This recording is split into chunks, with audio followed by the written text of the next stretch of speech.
Bonjour tout le monde. Alors aujourd'hui, on va faire un petit exercice où il y a des suites et des fonctions. Et vous allez voir la partie la plus importante dans ce sujet, c'est les suites. Il y a, je crois, trois suites.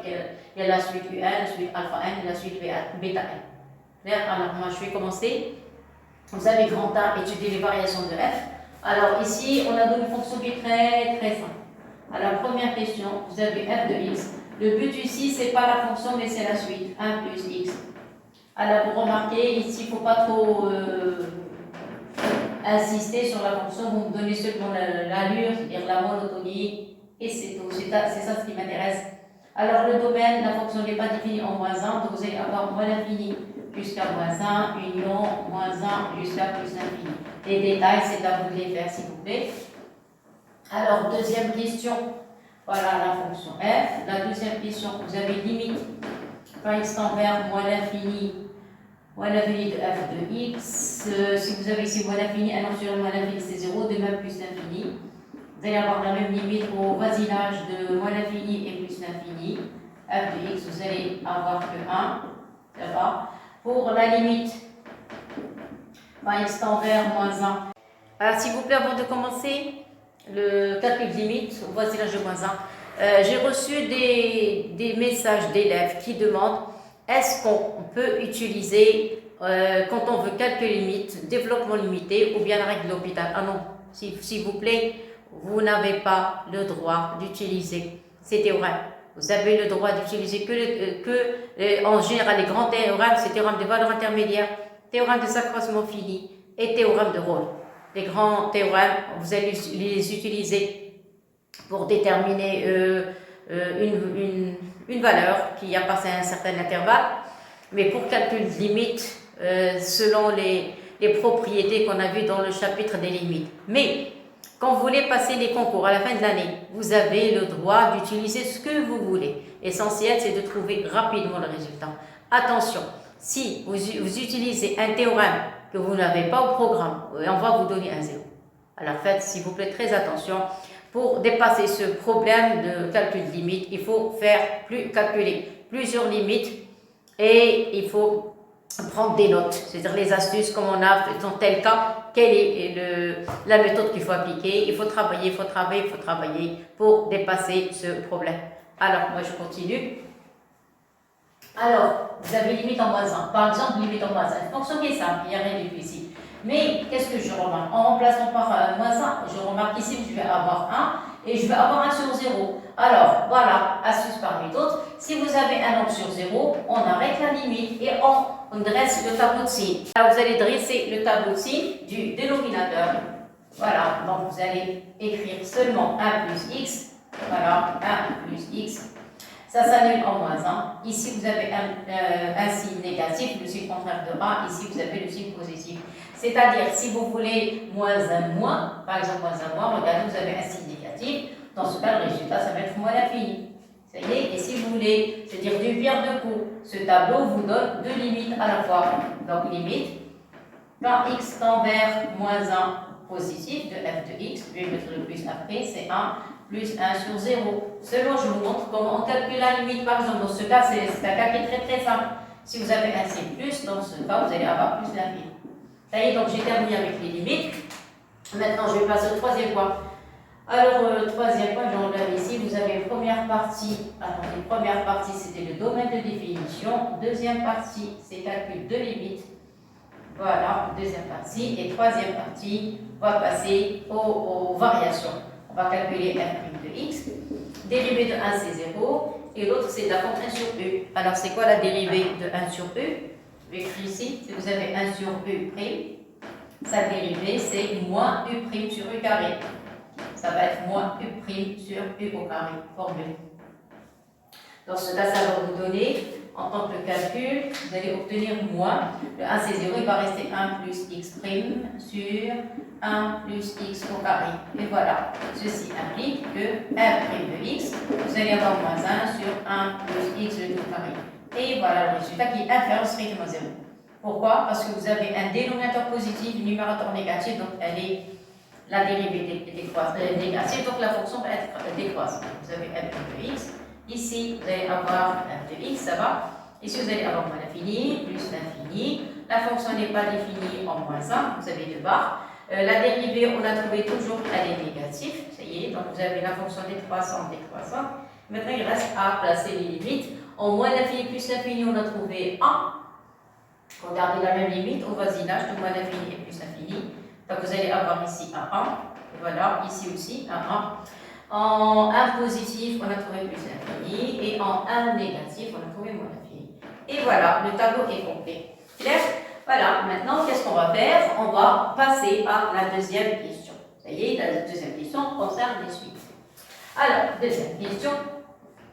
On va parler de la suite. C'est quoi la suite? Vous avez UN. Alors, vous avez la suite UN. C'est un exercice qui est très important. On va appliquer plusieurs théorèmes à partir de la troisième question. On va appliquer un théorème pour la première fois. Qu'est-ce qu'on a dit? Vous avez UN est égal à 1, oui, vous avez U0 est égal à 1, et vous avez UN plus 1 est égal à 1 plus 1 sur 1 plus UN. Alors, maintenant la question, montrer que UN est borné, c'est-à-dire on va appliquer la référence. Vous êtes d'accord? Alors, qu'est-ce qu'on a dit? Montrer. Alors, preuve A, vous avez U0 est égal à 1, ceci implique que U0 est compris entre 1 et 3 demi. Voilà, donc ça y est, j'ai terminé la vérification. Maintenant, on va passer à la deuxième partie. La deuxième partie, c'est on suppose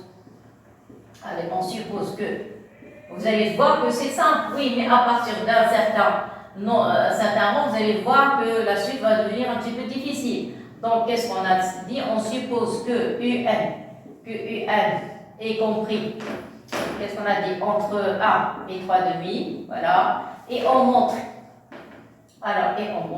que UN plus 1 est compris, lui aussi, ce terme entre 1 et 3 demi. Alors, s'il vous plaît, pour les suites, quand vous avez UN plus 1 et dans l'expression de UN plus 1, UN s'écrit une seule fois, vous pouvez passer directement par l'encadrement. Vous écrivez en CE. Alors, on sait que quoi? Que UN est compris entre 1 et 3 demi. Vous allez ajouter 1 à inverser, puis ajouter un autre 1. Ça y est, alors qu'est-ce que vous allez avoir? Vous allez avoir UN plus 1. Ici, vous allez avoir 2. Ici, vous allez avoir 3 demi plus 1, ça donne 5 demi. Voilà. Maintenant, inverser. Qu'est-ce qu'on a dit ici? C'est inverser. Vous allez avoir 1 sur UN plus 1. Ici, vous allez avoir 2 cinquièmes. Et ici, vous allez avoir 1 demi. Ça va? Et pour compléter l'écriture, il faut ajouter 1 des trois côtés. Donc, vous allez avoir ici 1 plus 5 demi, ça donne 7 demi. D'accord, 7 demi, 1 sur inférieur. En 1 plus 1 sur U1 plus 1, vous pouvez changer les places si vous voulez. Sinon, vous laissez comme ça. Ajouter 1, ça donne ici 3 demi. D'accord? Alors, c'est quoi 7 demi et 3 demi? Je me suis trompée. Parce que 3 demi est plus petit que ça. Vous voyez, je me suis... Ah, 7 cinquième, 7 cinquième. Attention. Parce que j'ai ajouté ici 1. Donc ici, ça donne 5 et tout, 7 cinquième. S'il vous plaît, 7 cinquième, c'est 3 demi, c'est ce qu'on cherche. Voilà. Ici, 7 cinquième, c'est 1 virgule. 1 virgule. C'est ça? Donc si c'est 1 virgule, ce nombre est supérieur ou égal à 1. Ça y est? Et on utilise la transitivité. Vous avez 1 plus petit que 7 cinquième. 7 cinquième est plus petit que 1 plus 5. 1 plus 5 plus petit que 3 demi. Et voilà, vous avez le résultat. Donc vous mettez ce 1. Ici, c'est quoi ça? Ça n'est autre que 1 plus 1. Et ici, vous allez avoir inférieur ou égal à 3 demi. Ça, c'était un bon pour passer de 1 à 1 plus 1. Ceci implique que, quel que soit n appartenant à une grand N, vous avez tous les UN sont compris entre 1 et 3 demi. Et voilà, on a gagné. Donc tout le monde est content. Pour les premières questions, c'est simple. Maintenant, les problèmes apparaissent. Donc à partir de la troisième question. Alors pour la troisième question, qu'est-ce qu'il demande de montrer? Alors je vais vous dire une chose. Quand vous trouvez une formule où vous avez UN plus 1, moins UN avec des valeurs absolues inférieures ou égales, alors vous allez avoir un nombre, n'importe lequel. Et après vous avez, parce que UN plus 1 c'est quoi? C'est l'image de UN. Donc ici vous allez avoir UN. Et c'est quoi UN? UN c'est l'image de UN moins 1. Vous voyez, soyez presque à 98% que vous allez utiliser théorème des accroissements finis. Alors, c'est quoi théorème? C'est pas exactement théorème des accroissements finis, c'est l'inégalité du théorème des accroissements finis. L'inégalité des accroissements finis. pas le théorème des accroissements, ni l'inégalité. Pourquoi? Parce que vous n'avez pas égal, vous avez inférieur ou égal. Alors maintenant, je vais écrire d'abord le théorème avant de commencer, de commencer à rédiger. Ça y est, alors qu'est-ce qu'on a? On va écrire soit f une fonction. F une fonction définie sur AB. Alors, maintenant les conditions. Si f est continue sur AB fermé. Deuxième point, si f est dérivable. Si f est dérivable sur l'intervalle ouvert AB. Troisième point, si la valeur absolue f' de x est inférieure ou égale à 3, ça y est, avec k appartenant R plus étoile. Ça y est, A implique la valeur absolue de f de b moins la valeur absolue de la valeur absolue f de b moins f de a est inférieure ou égale à k valeur absolue de b moins 1. Je cadre et je passe à l'application de ce théorème. On sait que, regardez, j'ai placé le 1 et le 3,5 dans le tableau. Vous avez 1 et 3,5. Comment est la fonction? Elle est décroissante. Ça y est, continue strictement décroissante. On sait que f est continue sur l'intervalle 1, 3, 2. Vous êtes d'accord? Alors, avant de commencer, je vais prendre soit. Alors, attendez. Parce que le cours, on dit qu'on travaille sur un intervalle AB. Alors, soit AB appartenant à R plus étoile, tel que l'intervalle AB va être inclus dans l'intervalle 1, 3, 2.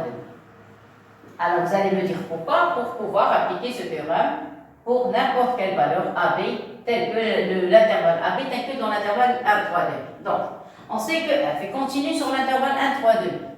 Vous êtes d'accord?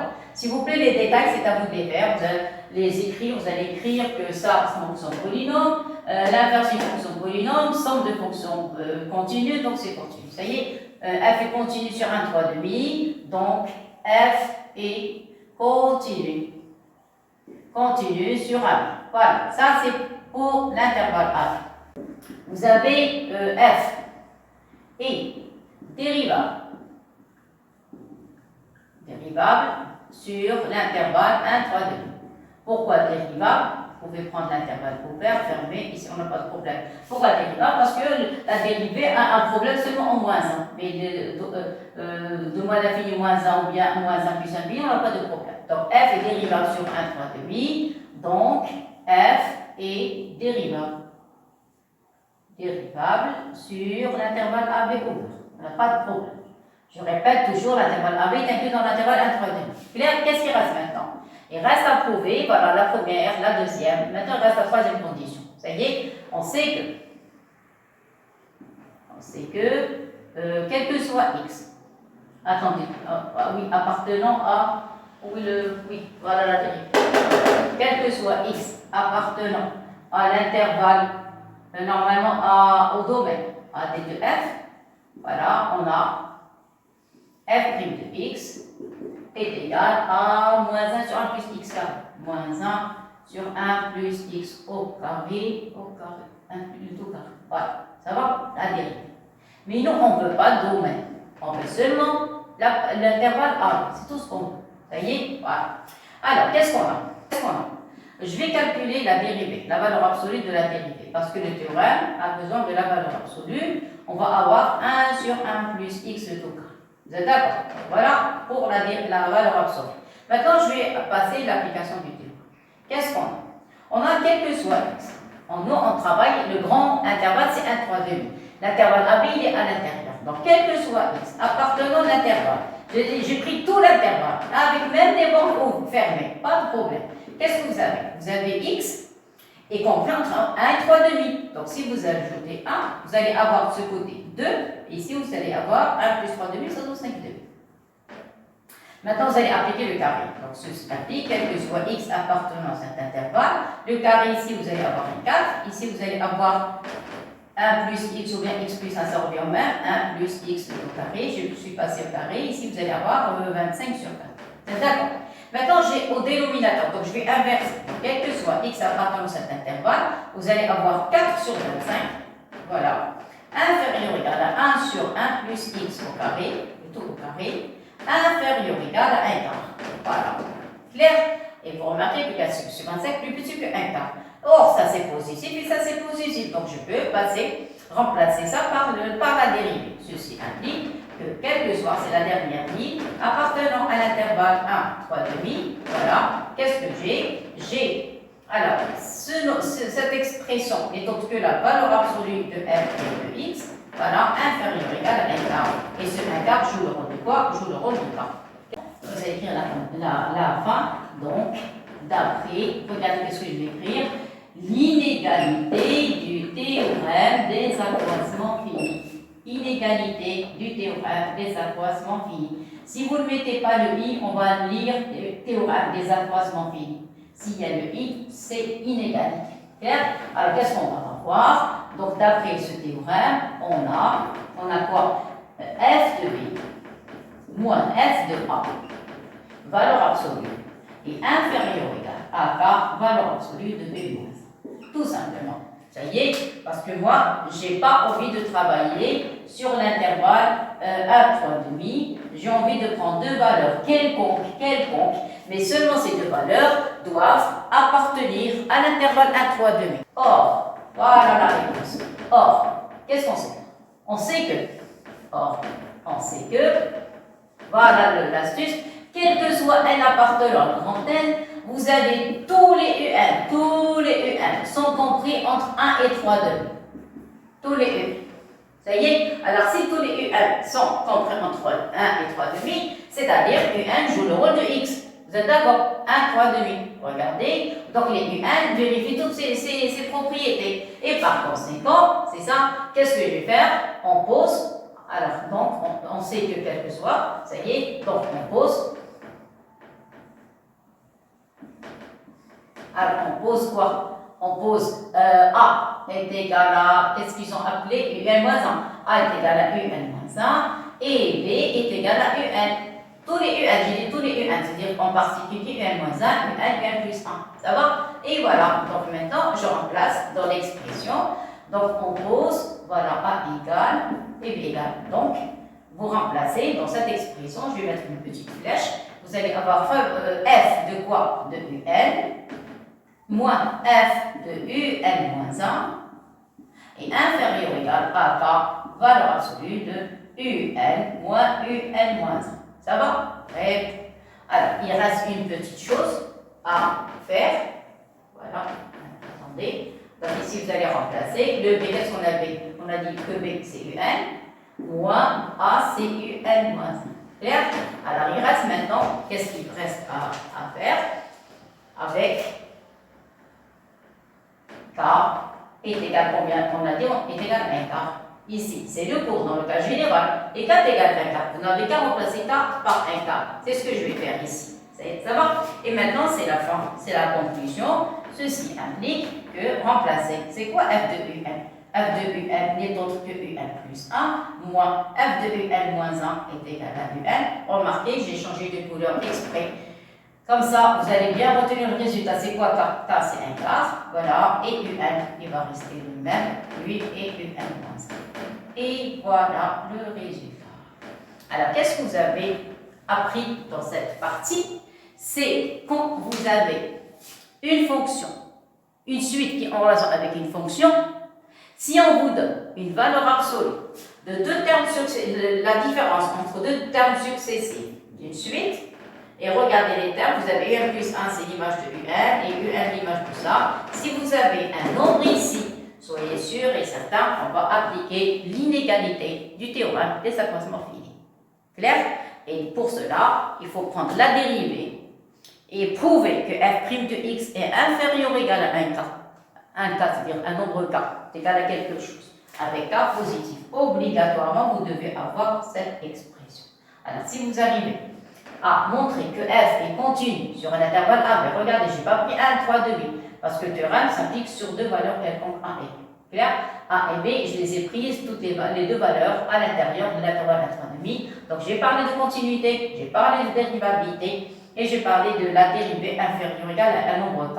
Positif, strictement positif. Ça va? Alors, si vous avez ces trois conditions, donc d'après, j'ai écrit dans le cas général, vous allez avoir f de b moins f de 1 inférieur ou égal à k, valeur absolue de b moins 1. Ça, dans le cas général, je n'ai pas remplacé k, mais ici, j'ai remplacé k par son expression, c'est un k.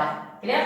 Ah, mais ici, j'ai remplacé directement. Regardez, donc, puisque vous avez tous les un sans comprendre 1, 3, 2, ça y est? Alors, j'ai posé a égale un moins 1, b un. A et B sont à l'intérieur de l'intervalle 1, 3, 2, 8. Donc, je n'ai pas de problème d'intervalle et d'encadrement. Donc, j'ai remplacé, voilà, dans cette expression et j'ai trouvé le résultat qu'il demande. Clair et net. Voilà. Maintenant, on va passer à la quatrième question. Alors, maintenant, je commence.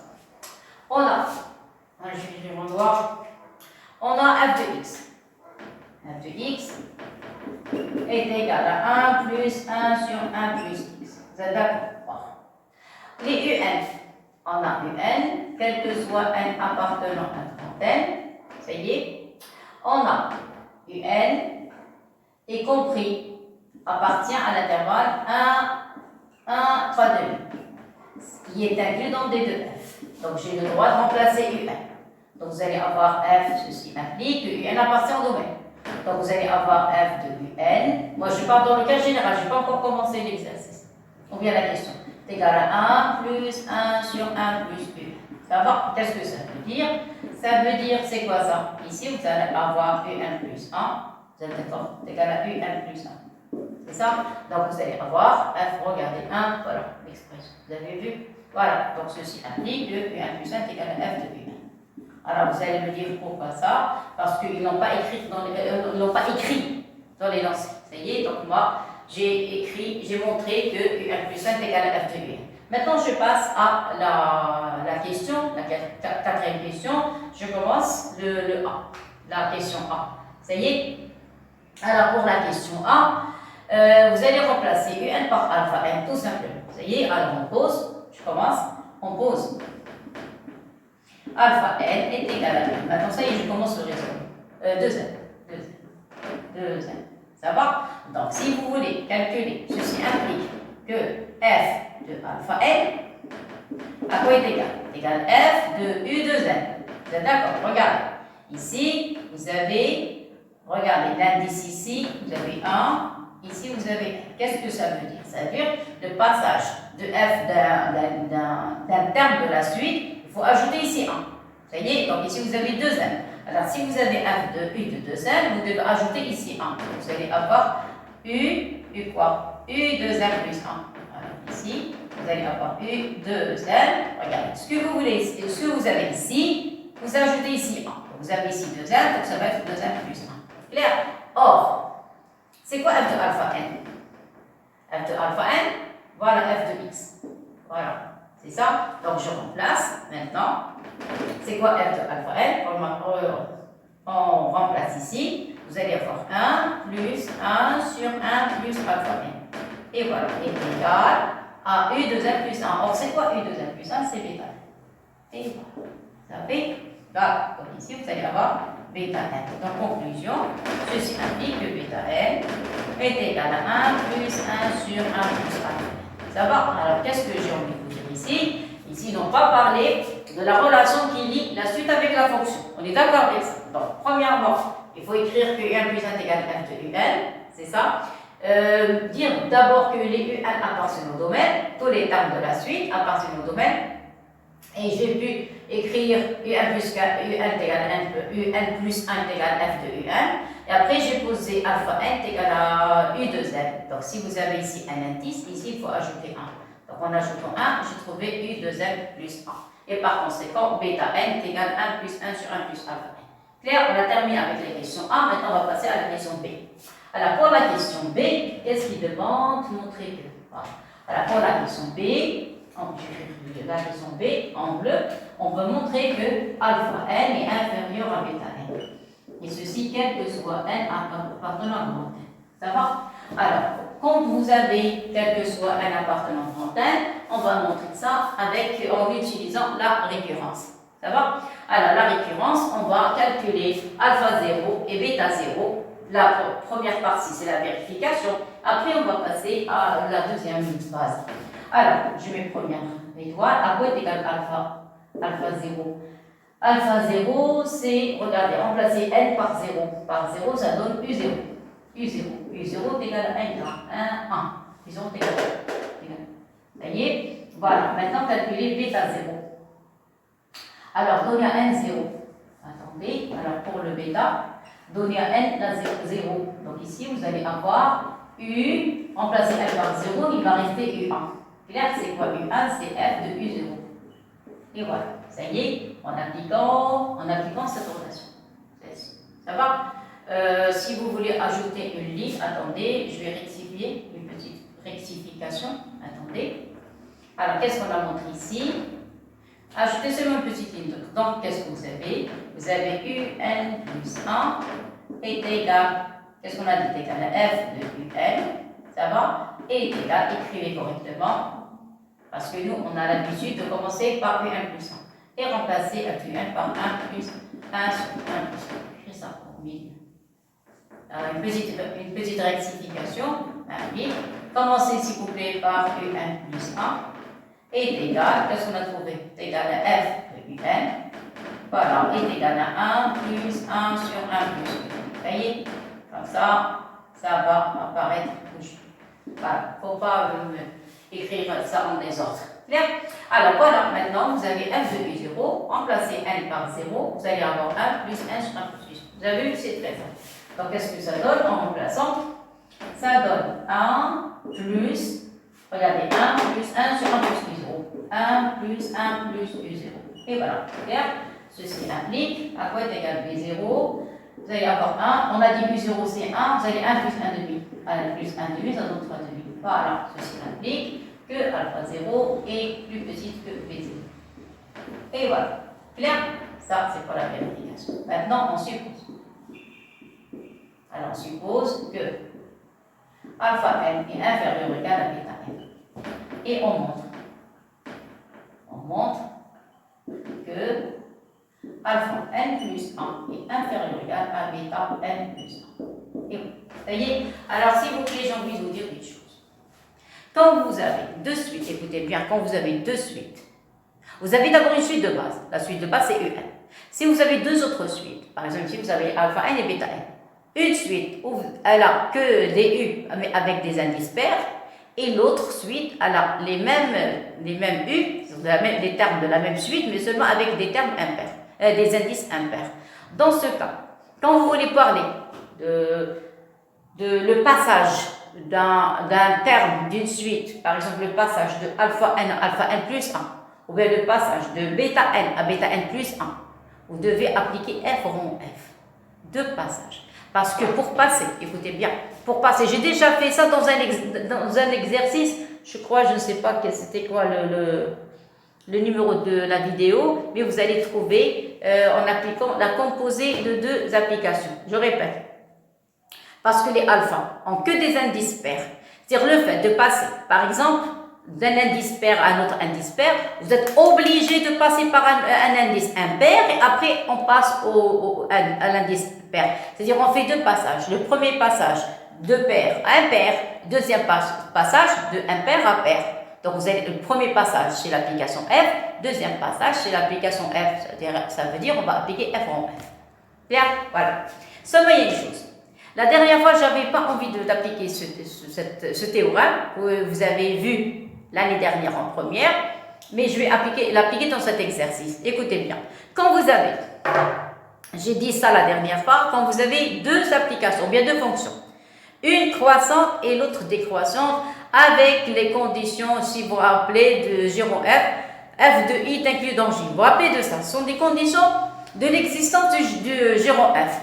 Alors, je ne vais pas entrer dans les détails, vous n'avez qu'à aller voir la vidéo. Ça y est. Alors, si vous avez f et g de même monotonie, gérons f est croissante.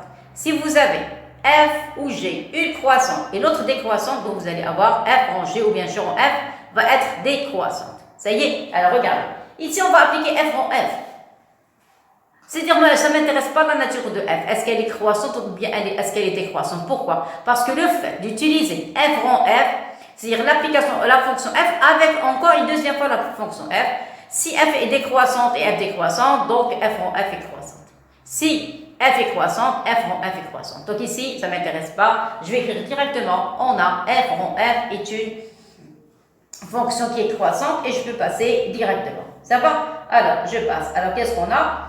On va supposer que alpha n est inférieur à bêta n. Alors, on suppose, voilà, on suppose, alors maintenant, je commence la démonstration.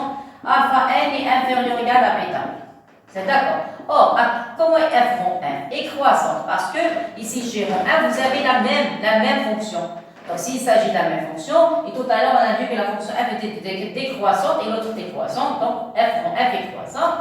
Ceci implique que f rond f de alpha n est inférieur ou égal à f rond f de bêta n. Voilà. Si vous ne voulez pas que je précipite les choses, vous pouvez faire alpha comme ça. Vous allez écrire f de alpha n. On peut passer directement. Mais pour les élèves qui ont des petits problèmes, vous savez qu'on peut remplacer rond par des parenthèses. Voilà. Ici, vous allez avoir f de bêta n. Pour ceux qui ont des problèmes. Sinon, vous allez sauter 2 ou 3 étapes. On va voir combien d'étapes.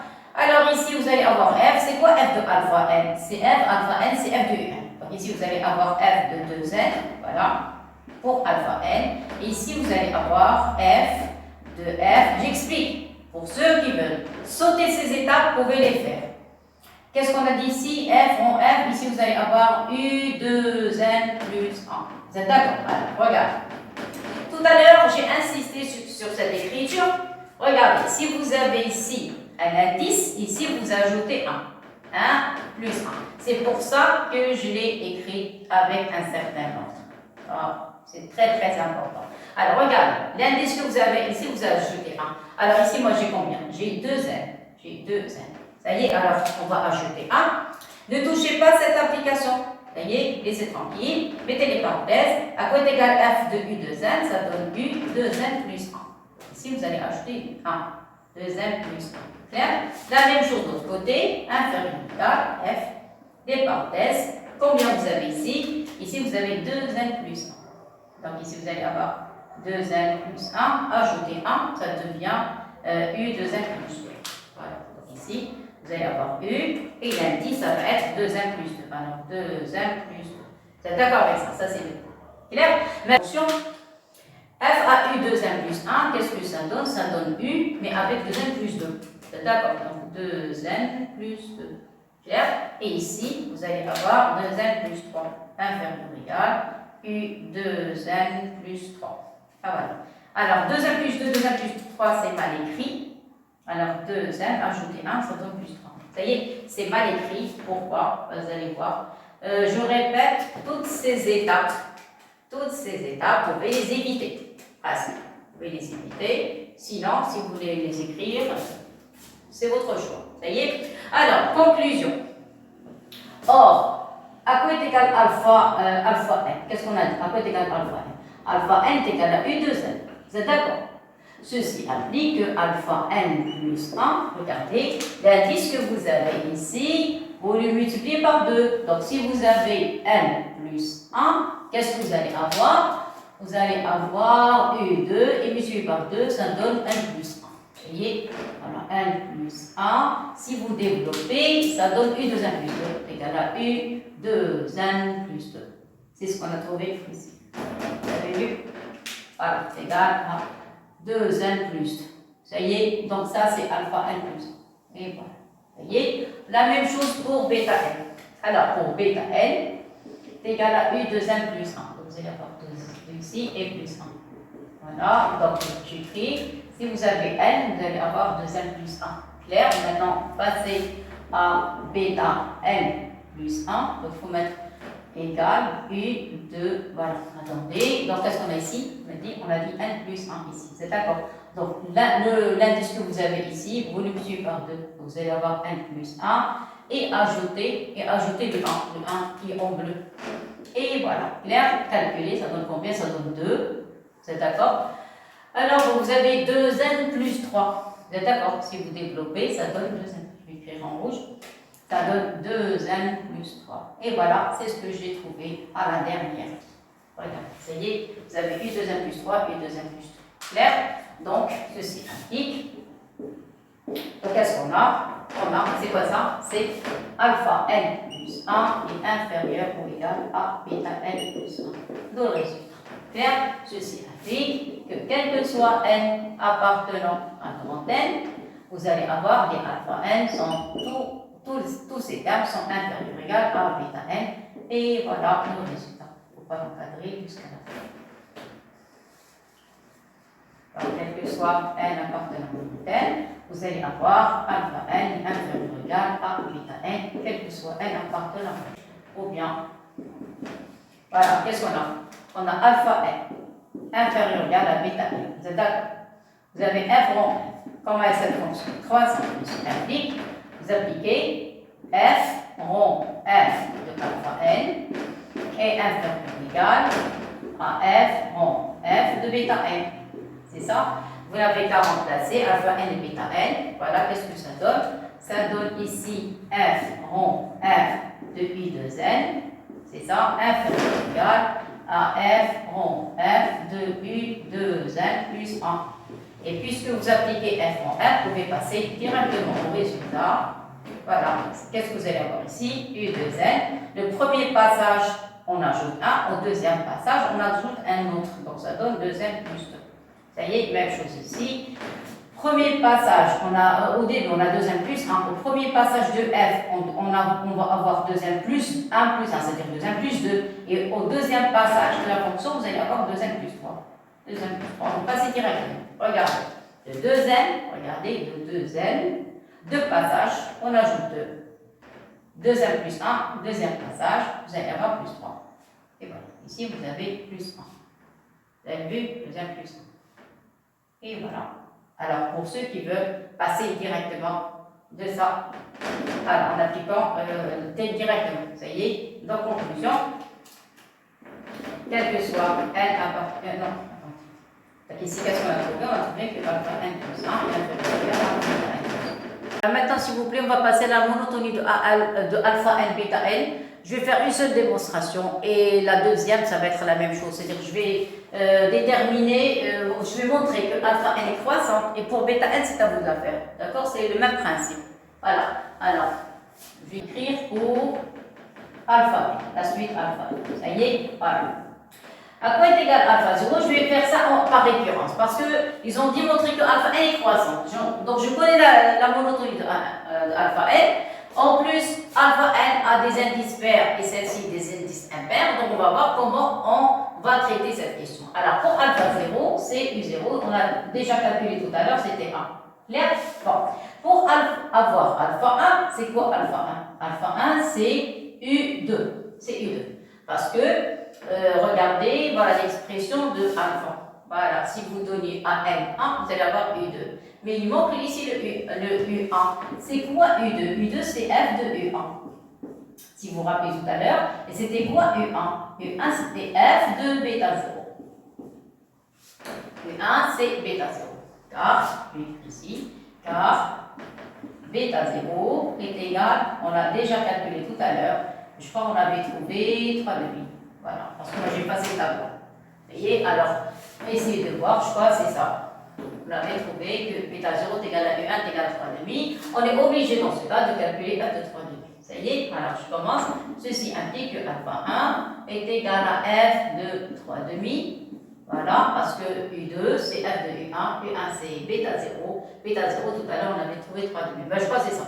Parce que moi j'ai effacé le tableau et je ne sais pas comment. Je crois que c'est 3 demi. Alors, vous n'avez qu'à remplacer dans la fonction de voilà, vous allez avoir ici 1 plus 1 sur 1 plus 3 demi. Ça donne combien? Si vous allez avoir un 2, 2 et 3 ça fait 5 demi, on inverse, ça devient 5 demi, ça devient 2 cinquièmes. Donc ça va être 1 plus 2 cinquièmes. Plus 2 cinquièmes. Et ce n'est pas la peine d'effectuer les calculs parce que alpha 0 c'est 1 et alpha 1 c'est 1 plus quelque chose de positif. Ceci indique que alpha 0 est plus petit que alpha 1. Donc c'est vérifié pour les premiers termes, pour alpha 0, alpha 1. Ça y est, maintenant on suppose. Alors ça c'est la première vérification. Maintenant on suppose que quoi? Que alpha n est inférieur à alpha n plus 1 sur le terme qui suit, c'est ça, inférieur ou égal, vous pouvez dire inférieur ou égal, oui, et on montre que alpha n plus 1, le terme qui suit, inférieur ou égal à alpha n plus 2. Vous voyez? Alors s'il vous plaît, ici je vais calculer, passer directement par f en 1, directement, c'est pas comme tout à l'heure. Tout à l'heure, c'était le premier essai, maintenant je peux passer directement parce que pour passer de alpha n à alpha n plus 1, je suis obligé de passer par le. Parce que cet indice, alpha n a pour indice, regardez, 2n. Et ça va être 2n plus 2. Donc le fait de passer de 2n à 2n plus 2, je suis obligé de passer par la première fonction pour avoir 2n plus 1. Après la deuxième pour avoir 2n plus 2. Donc il y a deux passages. Clair? Donc je vais écrire directement. Alors on a. Quoi? Alpha n est inférieur ou égal à alpha n plus 1. C'est d'accord. Et qu'est-ce qu'on a? Et puisque f rond f, comment f rond f croissante, ceci indique que f rond f de alpha n est inférieur ou égal à f rond f de alpha n plus 1. Je répète, pour passer d'un indice pair à un indice pair, il faut passer par deux passages sur la fonction. Deux passages. Donc, pour avoir alpha n, si vous avez f rond f de alpha n, ça va vous donner alpha n plus 1 ici. Et ici, vous allez avoir alpha n plus 1 et plus 1. C'est-à-dire ça veut dire alpha n plus 2. Tout le résultat. Ceci indique que alpha n plus 1 est inférieur ou égal à alpha n plus 2. Et tout, voilà le résultat. Donc, on est parti de alpha n est plus petit que alpha n plus 1. Je suis passé au suivant. Alpha n, après il va y avoir alpha n plus 1, et alpha n plus 1, on va avoir alpha n plus 2. D'où le résultat. Ceci indique que quel que soit n appartenant à l'autre n, vous avez les alpha. Alpha n est une suite croissante. Vous voyez? Alors, je ne vais pas faire la même, je vais pas répéter la démonstration pour bêta n, je vais écrire de même pour bêta n. Pour bêta n. Ça y est, donc, quel que soit n appartenant à grand n, vous allez avoir bêta n et décroissant. Vous voyez? Voilà, clair? Et voilà, alors qu'est-ce que vous allez faire? Vous allez montrer que bêta 1 est plus petit que bêta 0. Après, vous allez supposer que bêta n plus 1 est plus petite que bêta n. Et vous allez montrer que bêta n plus 2 est plus petite que bêta n plus 1. Et voilà. Seulement f en f reste toujours croissant et vous avez la même chose. Au lieu de inférieur ou égal, vous allez écrire supérieur ou égal. Si vous ne voulez pas changer, si vous voulez garder la même méthode, comme ça, changez les signes. Et remplacez les alpha n par des bêta n. Tout simplement, seulement changer les signes. Et vous avez décroissant. La suite va être décroissante. Maintenant, j'arrête. Quand vous avez deux suites, une croissante et l'autre décroissante. Vous voyez? Avec une majorée, celle qui est croissante, elle doit être majorée. Et celle qui est décroissante, elle doit être minorée. Vous voyez? Si ces deux suites ont la même limite, on dit que ce sont des suites adjacentes. Donc, c'est quoi les suites adjacentes? J'avais déjà parlé des suites adjacentes dans une des vidéos où on avait parlé de suites. Toute suite, on doit avoir deux suites. Une croissante majorée, une décroissante minorée. Si ces deux suites ont la même limite, on dit que ces deux suites sont adjacentes. Ça y est? Alors voilà ce qu'ils veulent maintenant. On a parlé de monotonie. Maintenant, on va montrer que alpha n et bêta n sont convergentes. Et ont même la même limite. Et voilà, convergentes et ont la même limite. Clair? Alors maintenant, c'est quoi convergente? Pour montrer qu'une suite est convergente, elle doit être croissante majorée ou bien décroissante minorée. On va parler de alpha n. Alpha n, elle est croissante. Il faut montrer qu'elle est majorée.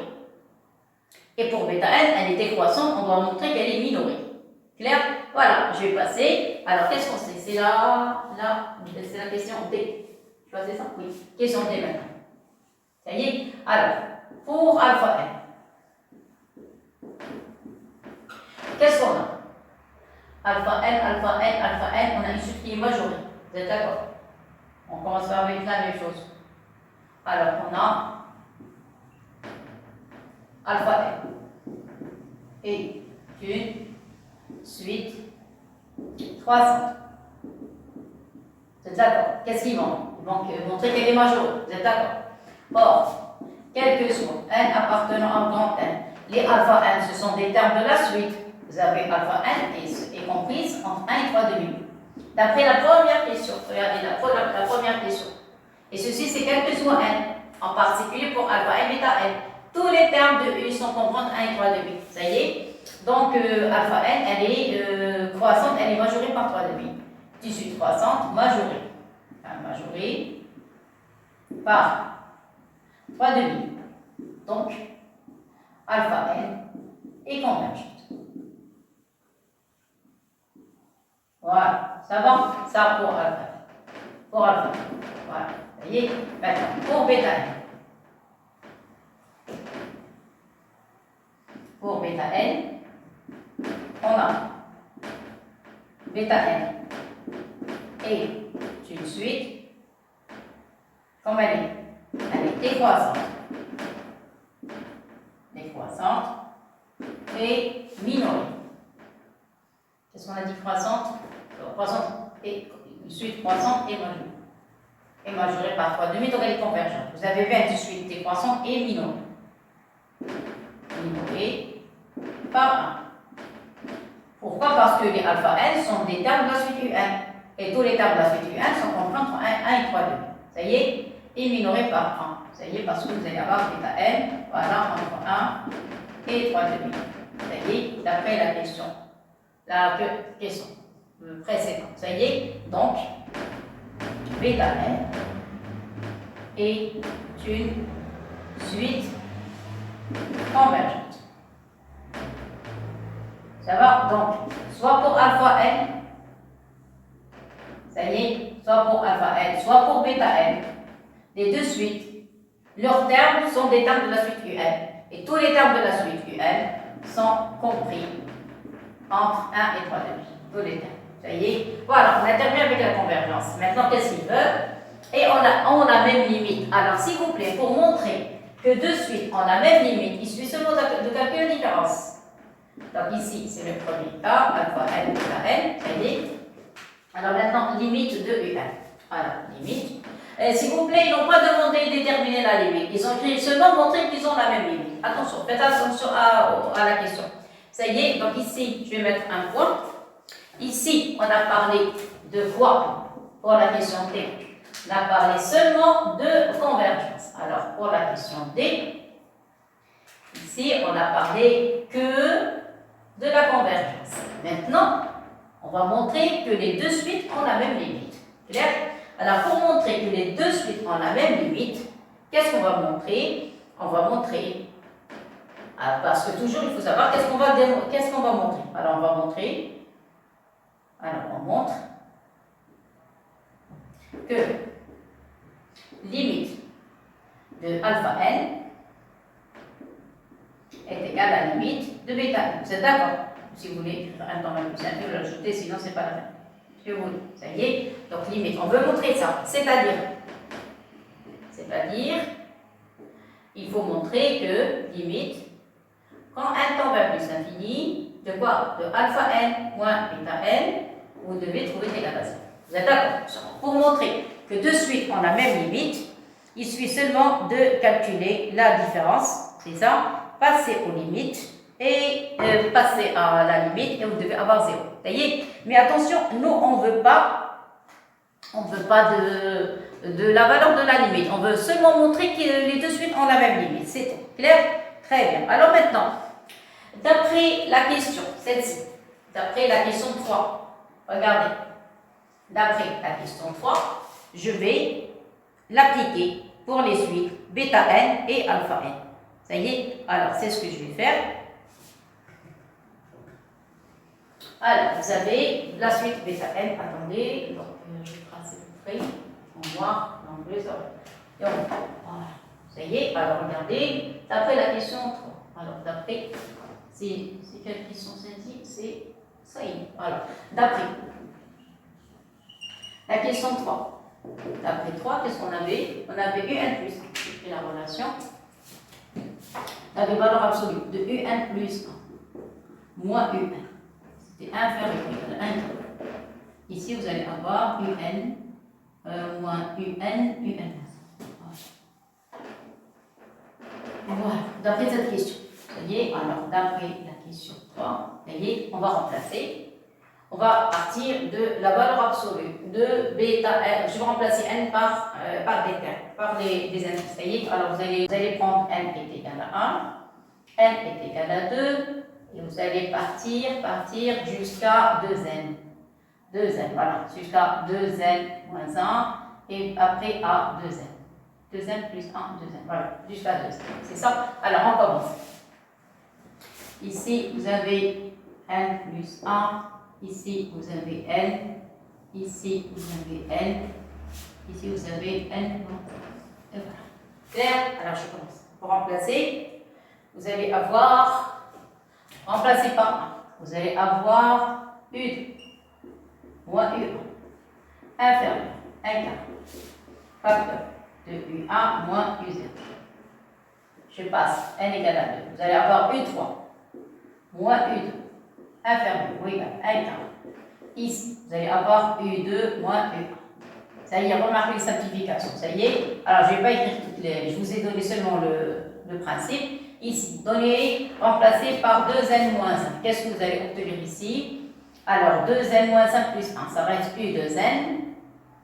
Alors, U2n moins U2n moins 1 inférieur ou égal à 1 quart.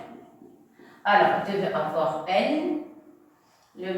La même chose, vous allez avoir ici 2n moins 1, moins, retrancher 1, 2n moins 2.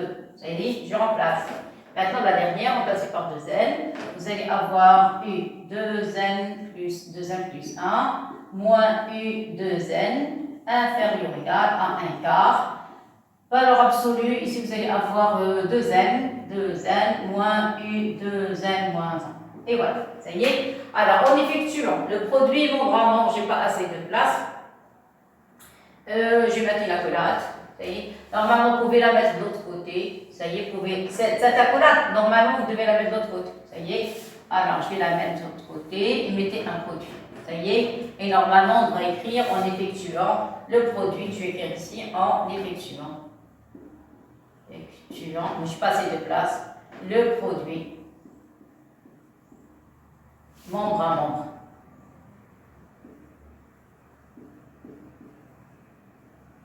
Voilà, ça y est. S'il vous plaît, cette phrase, vous devez l'écrire de l'autre côté pour ne pas gêner les indices. Ça y est. Et voilà, qu'est-ce qu'on obtient? Alors, il faut remarquer qu'il y a des simplifications. On effectue le produit, cette valeur absolue va disparaître avec celle-ci avec celle-ci. Regardez les parallèles. Celle-ci avec celle-ci et celle-ci avec celle-ci. Voilà, ça y est. Qu'est-ce qui va rester?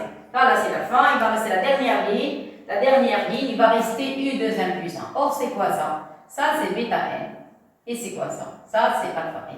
Ça y est, donc ceci implique que valeur absolue de bêta n moins alpha n inférieur ou égal, qu'est-ce qui va rester là-bas? U1 moins U0. Alors, U1 moins U0, c'était U1, c'était 3 demi, je crois. U0, c'est 1. Voilà. Ici, vous allez avoir 1 quart. 1 quart à la puissance combien? Qu'est-ce qu'on a dit ici? Qu'est-ce qu'on a dit ici? C'est 3 demi. Ici, c'est U1. U1, U0, c'est 1. Ça y est. 1 quart, combien de fois? Regardez à combien d'opérations. Vous commencez de 1 et vous terminez à 2n. Donc ici, vous allez avoir 1 quart à la puissance 2n. Regardez. Toujours prenez la partie la plus simple. Ici, on part de 2 à 2n plus 1. Faites la différence. Le dernier indice, moins le premier plus 1. Ici, vous avez 1, ici, vous avez 2n. Ça se voit qu'on a 2n termes. Ça y est. Et voilà, c'est terminé. N'oubliez pas que la valeur absolue est positive. Donc, c'est pas la peine. Moi, je n'ai pas envie de parler de valeur absolue. Mais j'ai envie de parler de 1 quart. C'est quoi 3 demi moins 1? 3 demi moins 1, c'est 1 demi. C'est 1 demi. Donc ici, vous allez avoir valeur absolue de bêta n moins alpha n inférieur ou égal à 1 quart à la puissance de n fois 1 demi. C'est ça, voilà le résultat. Et d'après le cours, voilà le cours, on fait intervenir le cours. Vous avez 1 quart. Moi, j'ai pas assez de place pour faire un raisonnement correct. 1 quart est compris entre quoi et quoi? Entre moins 1 et 1. Ceci implique que limite. Quand 1 tend vers plus l'infini de 1 quart à la puissance de n est égal à 0. Vous vous rappelez du théorème?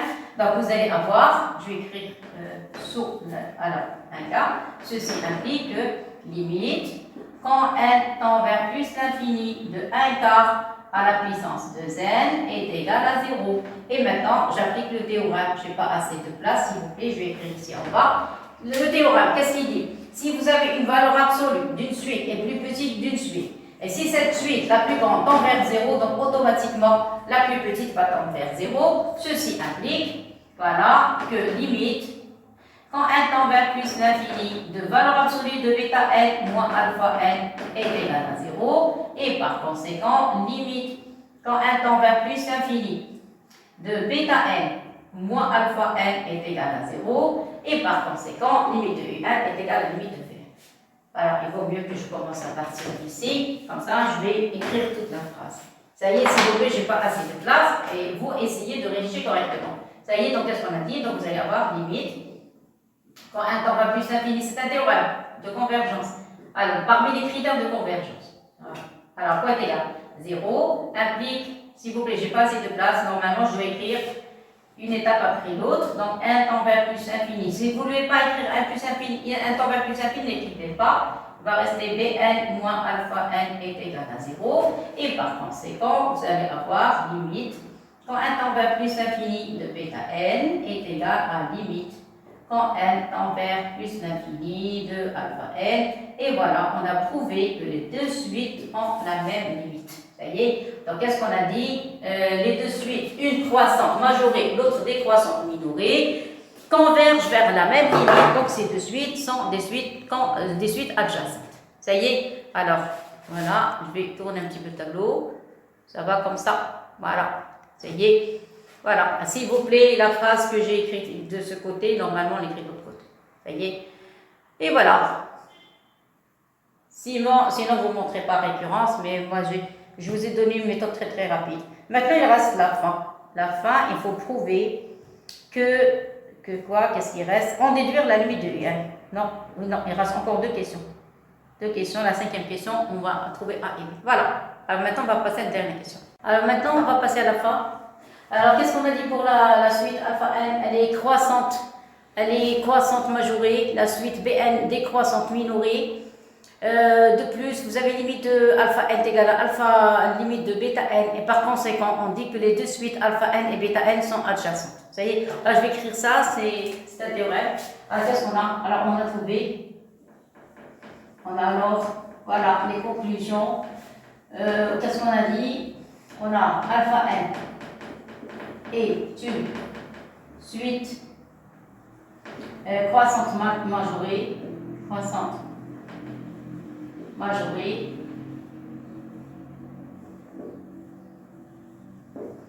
bêta n, suite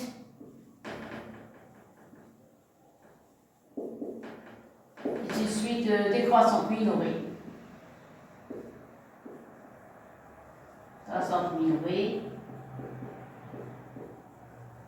Et vous avez troisième chose, vous avez limite de alpha n. Quand 1 tend vers plus infini, si vous ne voulez pas écrire 1 tend vers plus infini, c'est juste. C'est égal à la limite. Quand 1 tend vers plus infini de bêta n. Et alors, si vous avez ces trois, donc alpha n et bêta n sont deux suites adjacentes,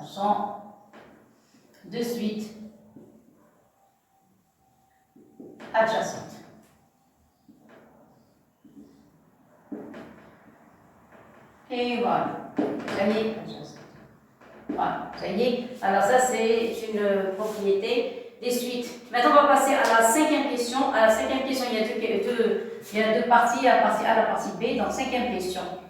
On va montrer que un plus 1 moins racine de 2 inférieur ou égal à 1 quart un moins racine de 2. Alors déjà tout à l'heure, d'après cette relation, regardez, il y a une petite ressemblance. Vous avez un plus 1 et un n'ont pas changé, donc ce qui a changé c'est racine de 2 et un avec un moins 1. Vous voyez? Alors on va voir d'abord, vous avez racine de 2 à partir de l'intervalle 1, 3 demi. Première condition, c'est ça? Deuxième chose, il faut calculer f de racine de 2. F de racine de 2, ça donne 1 plus 1 sur 1 plus racine de 2. Voilà. Multiplié par l'expression conjuguée ici, ça donne 1 plus 1 moins racine de 2 sur 1 moins 2.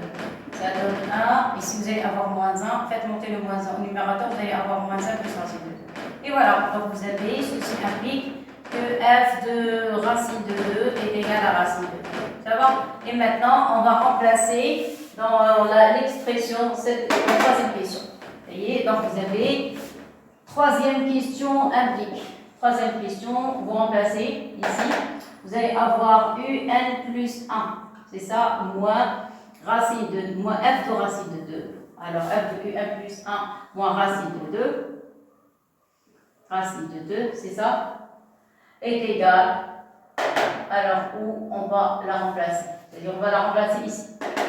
Ici, donc qu'est-ce qu'on a trouvé, est égal à f de un moins f, voilà, comme ça c'est correct. Vous êtes d'accord?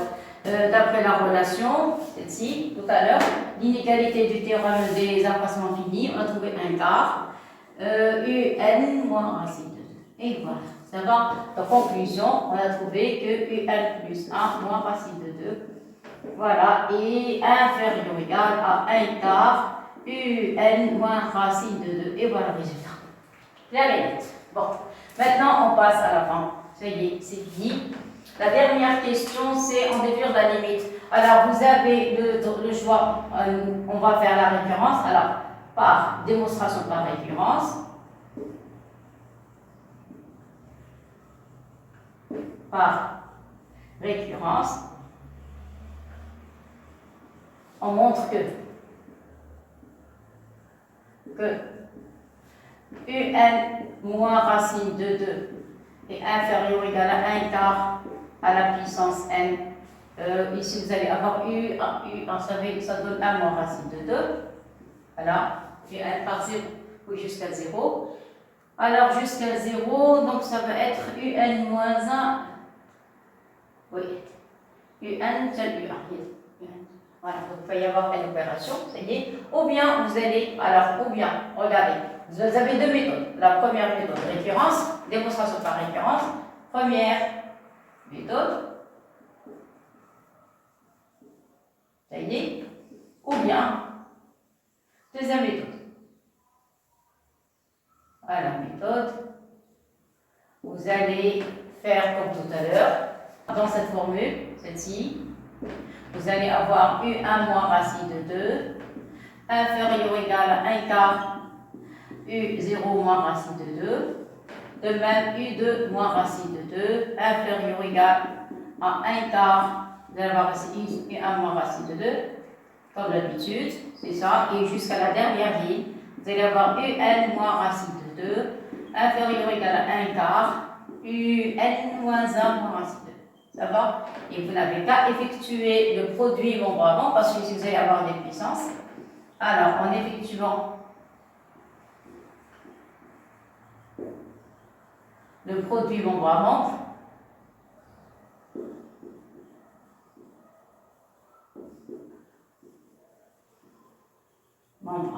qu'est-ce que vous allez obtenir? Alors ici, il va y avoir des simplifications. Tous les termes vont disparaître, sauf, alors celui-là va disparaître avec celui-là, ici vous avez, si vous voulez, des pointillés, va disparaître avec ici, celui-là, il va partir avec celui-là, qu'est-ce qui va rester? Dans cette colonne, il va rester que UN moins racine de 2. C'est inférieur ou égal, vous allez avoir ici un quart, ici vous allez avoir U0, c'est 1 moins racine de 2.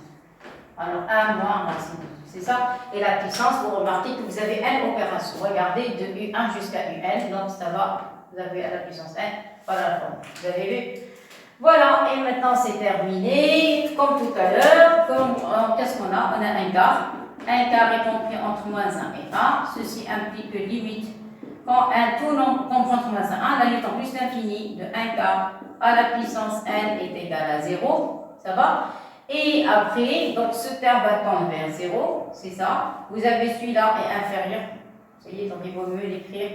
Ceci implique que limite, quand n tend vers plus l'infini, s'il vous plaît, vous écrivez correctement, parce que moi je vous donne que des indications, je n'ai pas assez de place, ça y est. Et maintenant c'est la fin, ceci implique que limite, quand n tend vers plus l'infini, c'est un théorème, alors un moins racine de 2 est égal à 0, et par conséquent, limite, quand n tend vers plus l'infini de un moins racine de 2 est égal à 0, et par conséquent, limite, quand n tend vers plus l'infini de un est égal à racine de 2, et voilà le résultat final de la limite de cette suite. Voilà. J'espère que vous avez apprécié, surtout cette partie. Cette partie concerne l'inégalité du théorème des accroissements finis. S'il vous plaît, si vous avez regardé, il y a 3 sortes de termes d'une suite. Si vous avez un nombre, essayez de prendre tous les termes de la suite, compris entre un nombre, entre deux nombres, c'est ça. Et après, essayez de voir, est-ce que la fonction f, pour tout x compris entre ces deux nombres, f', est-ce qu'elle est inférieure ou égale à un nombre de k? Et comme ça, vous allez avoir f de b moins f de a inférieur ou égal à k fois la valeur absolue de b moins 1. Et comme ça, vous pouvez appliquer le théorème. Ça y est, voilà, merci beaucoup et à la prochaine.